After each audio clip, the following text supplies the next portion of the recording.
자, 여러분, 전도란 무엇인가, 선교란 무엇인가 이렇게 물을 때에 우리가 지금 생각할 때는 딱 이런 방법론 또는 어떤 이 교회당, 이 예배당 안에 사람을 채워넣었던 하나의 기술로 우리는 이해합니다.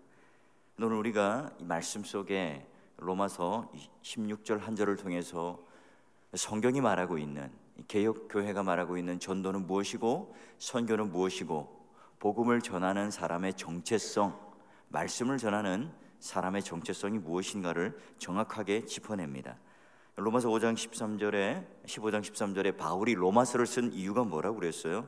로마에 있는 성도들을 향하여 하나님의 지식이 다시 기억나게 하기 위함이다.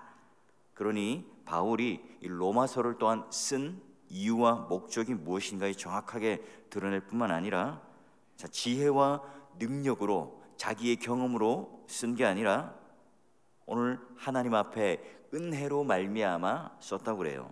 15장 15절 끝에 보니까 하나님께서 내게 주신 은혜로 말미암아 더욱 담대히 대략 너희에게 썼다 이렇게 되어 있었죠. 여러분, 이게 바울이 가지고 있었던 자신의 학위, 머리, 경험 또는 이 필력을 가지고 로마서를 썼다면 2000년을 넘는 이 세월 가운데 로마서가 생명의 말씀으로 우리에게 전달되지 않았겠죠.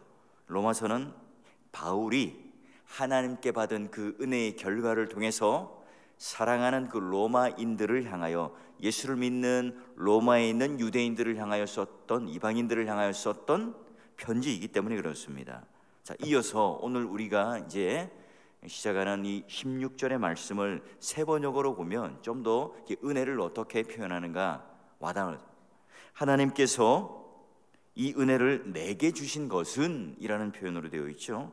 자, 그러니 오늘 이 은혜로 말미암아 로마서를 쓰게 된 동기, 그리고 또 하나님께서 이 은혜를 주셔서 나는 어떤 직분을 감당하고 있고 어떤 사명을 내가 감당하고 있는가를 설명해내요. 자, 우리는 매일매일 하나님 은혜 속에 살아갑니다. 그 은혜 속에 산다는 것 자체가 바로 하나님께서 왜 이 은혜를 주셨는지 우리는 알고 또한 그것을 누리며 살아가죠. 그런데 우리가 이 은혜를 왜 주셨는지, 내가 은혜를 왜 받았는지, 이 은혜가 무엇인지를 모르면 우리는 그렇다면 그 은혜 속에 살아가지 못하고 은혜를 놓쳐버리고 더 깊은 은혜를 발견하지 못합니다. 우리는 대개 은혜 받았다, 어떤데 수식어로 붙이죠. 우리가 설교가 감동적이었거나 내 정서적인 어떤 감정을 설득해내거나 그럴 때 쓰기도 하고요. 또 하나님께서 복권을 당첨시켜준다든지, 아니면 내가 뜻하지 않은 일들이 성취된다든지, 아니면 내가 그렇게 바라고 갈망했던 일들이 해결된다든지, 그러면 우리가 좀 겸손한 마음으로 교만하지 않기 위해서 은혜로 되었습니다 이런 표현을 쓰지 않나요? 그러나 여러분, 하나님께서 이 바울을 통해서 이 은혜라는 단어를 어떤 의미로 주실까요? 바로 내가 그것을 받을 자격도 없고 그런 조건도 안 되지만 일방적으로 하나님께 주신 선물이라는 표현으로 은혜라는 표현을 씁니다. 그래서 모두가 다 구원에 관련되어서 쓰는 단어가 은혜라는 겁니다.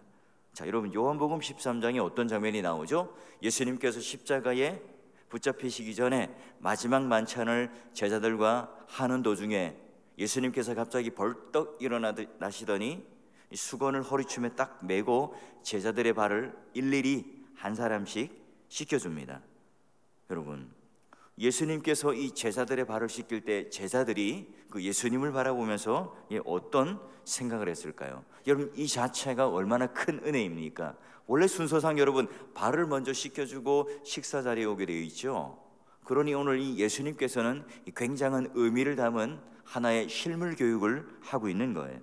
자, 여러분, 창세 이래로 셀 수 없는 많은 사람들이 태어났습니다. 근데 그 중에 여러분 딱 12명, 이 제자들만 예수님께서 발을 씻겨주는 그 놀라운 은혜와 영광에 참여를 해요. 근데 주님께서 이 제자들의 발을 씻겨주는 이유가 뭡니까?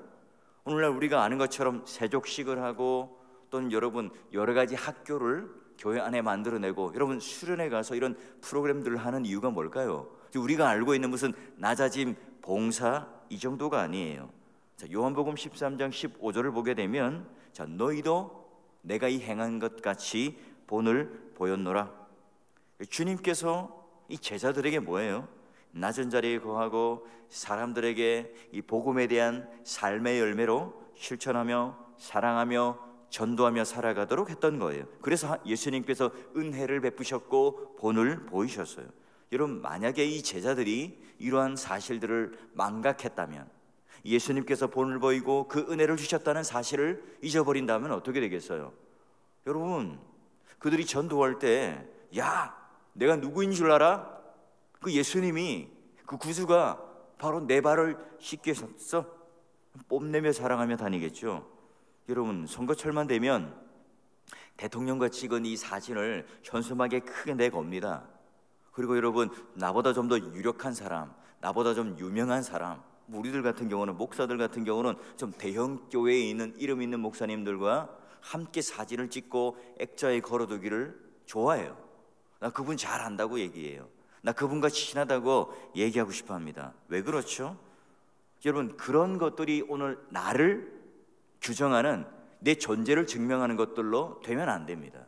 우리는 오로지 바로 예수 그리스도와 연관되어 있는 사람이지, 세상에 가지고 있는 어떤 직분과 실력과 나는 박사라는 학위를 가졌고 또는 나는 이런 유명한 사람을 안다는 것으로 오늘 우리가 존재 규정을 해서는 안 된다고요. 여러분, 은혜의 의미를 제대로 알지 못한다면, 이 은혜라고 하는 것이 구원과 연결된 의미로 내가 이해하지 못한다면 우리는 교만에 빠질 수 있죠. 왜요? 하나님께서 나에게 왜 이렇게 엄청난 돈을 주셨을까? 여러분, 내가 이걸 깨닫지 못한다면 하나님께서 나를 비로소 가난하게 만들 때에, 내 주머니에 물질이 없을 때에, 내가 궁핍할 때에 하나님의 은혜를 더 깊이 그제서야 경험할 수 있어요. 여러분, 또 하나님께서는 왜 이렇게 나를 건강하게 해주셨는가? 평소에 그 은혜를 깨닫지 못한다면 결국 내가 병상에 누워서 내가 이 감기 바이러스 하나에 내가 이렇게 속절없이 무너지는구나, 내가 이 암이라는 이 세포 하나 때문에 내가 속절없이 무너지는구나, 그 생각을 하게 되면서 우리는 영성의 깊은 은혜 가운데 그제서야 깨닫게 됩니다. 여러분, 하나님께서 왜 이런 은혜를 주시고 은총을 주셨는가 늘 기도하면서 내가 이 말씀을 접하고 깨달아야만이 오늘 우리는 그분의 은총 속에서 진리의 씨앗이 계속 내 심령 속에 심겨요. 그리고 내가 그 뿌린 씨앗들을, 열매를 또한 하나님의 은혜와 성령의 도우심으로 우리는 거둘 수 있습니다.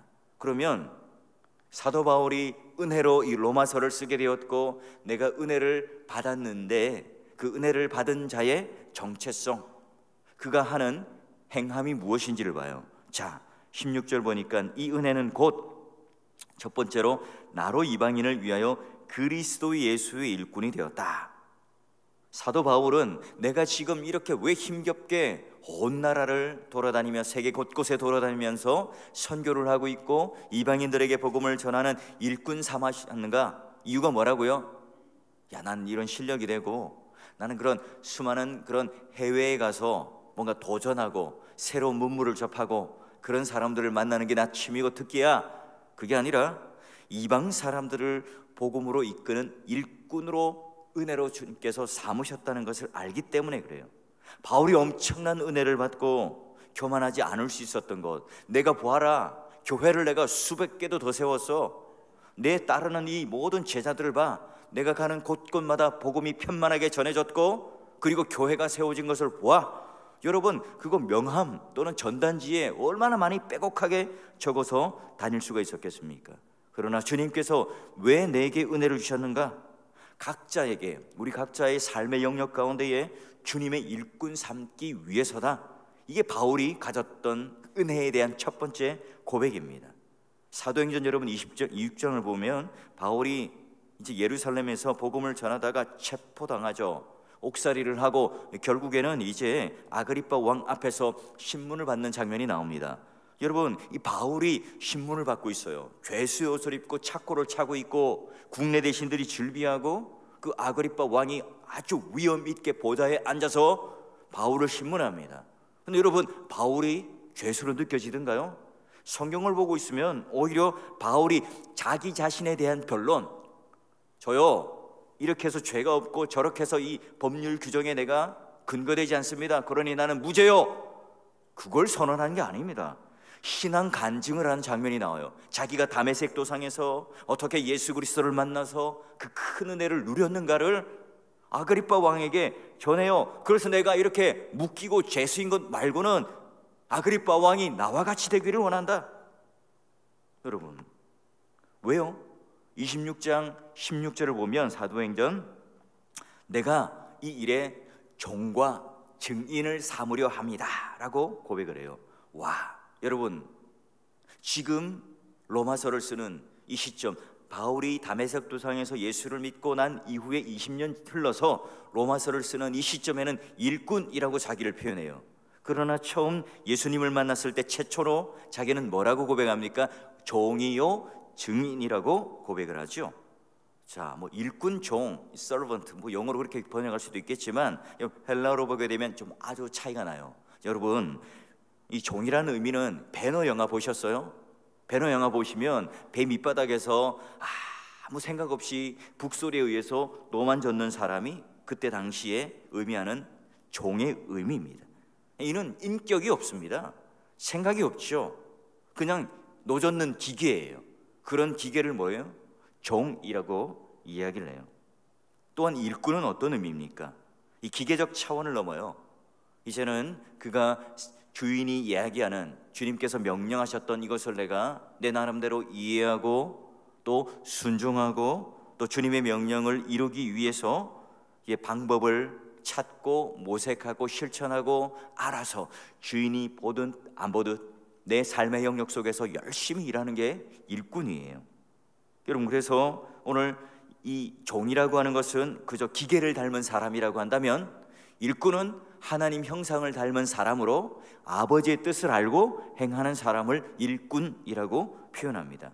과거에 바울은 예수님께서 자신을 왜 부르셨는지, 내가 왜 자신을 따라야 하는지, 복음을 왜 믿어야 하는지 기계적으로 아는 종이었어요.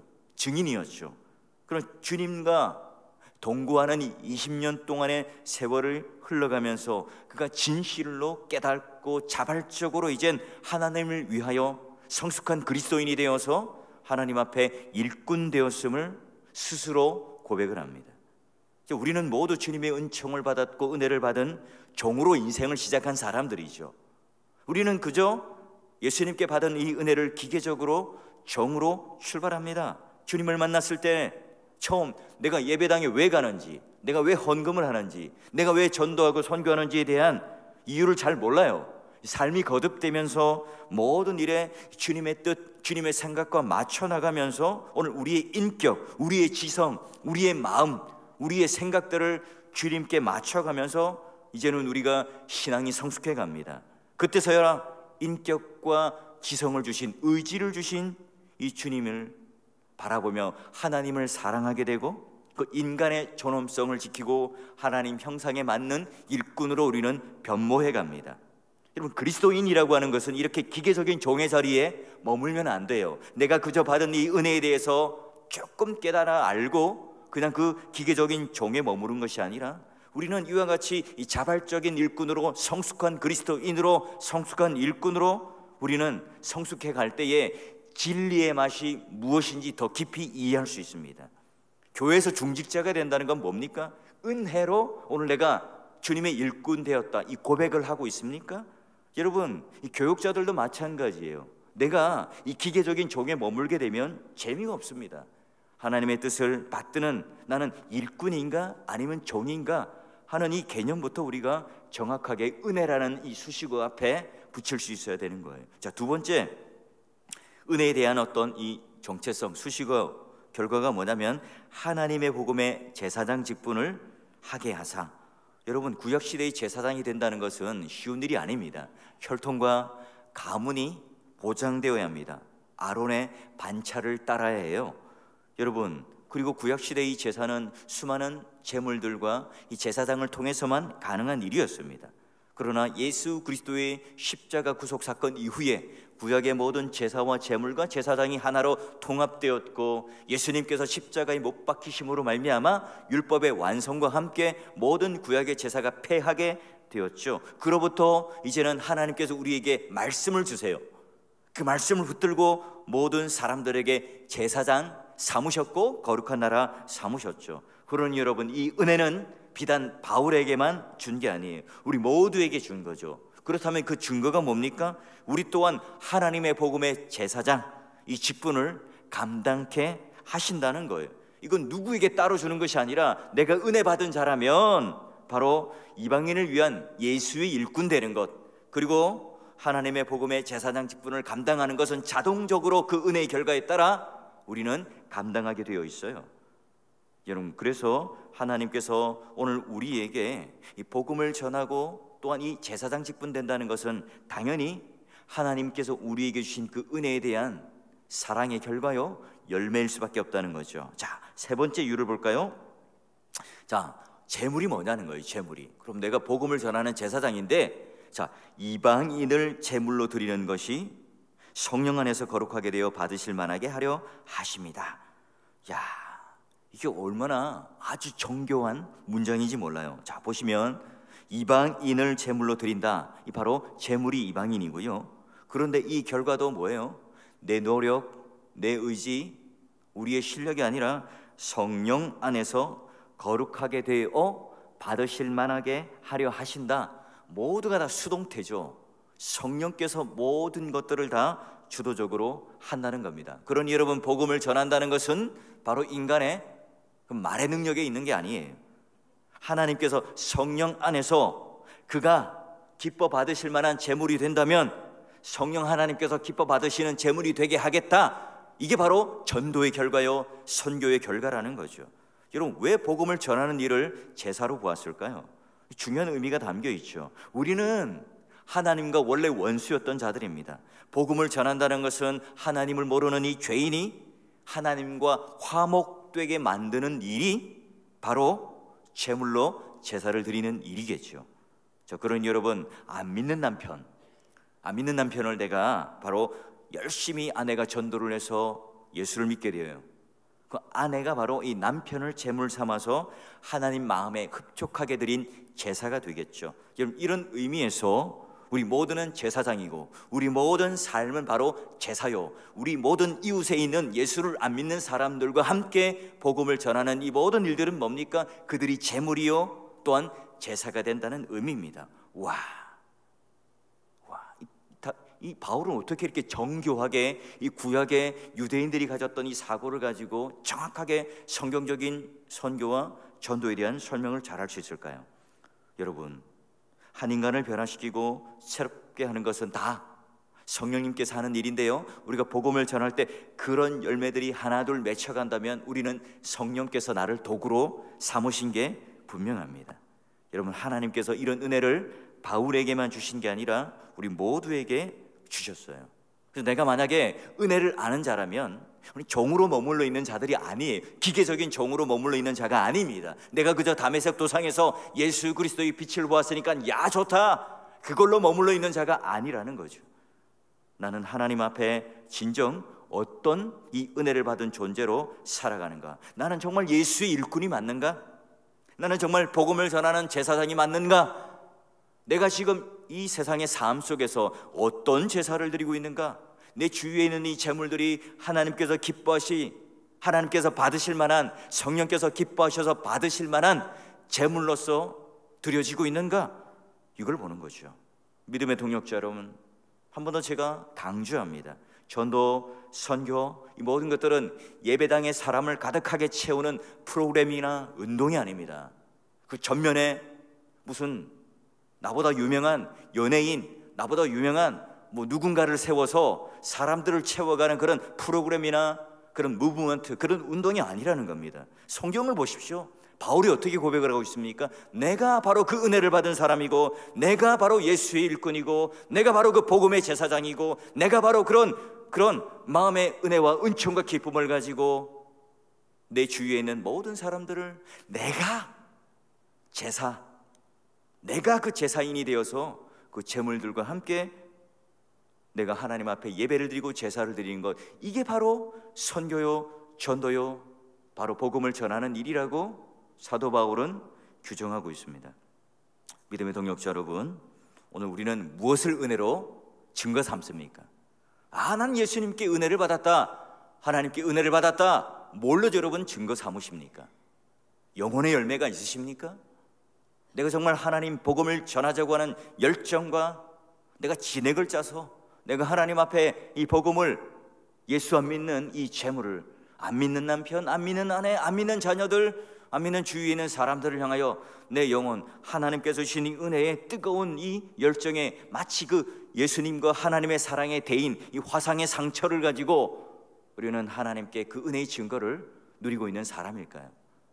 우리는 한번 다시 이 아침에 고백하면서 내가 하나님께 주신 이 모든 직분이 다 뭐로요?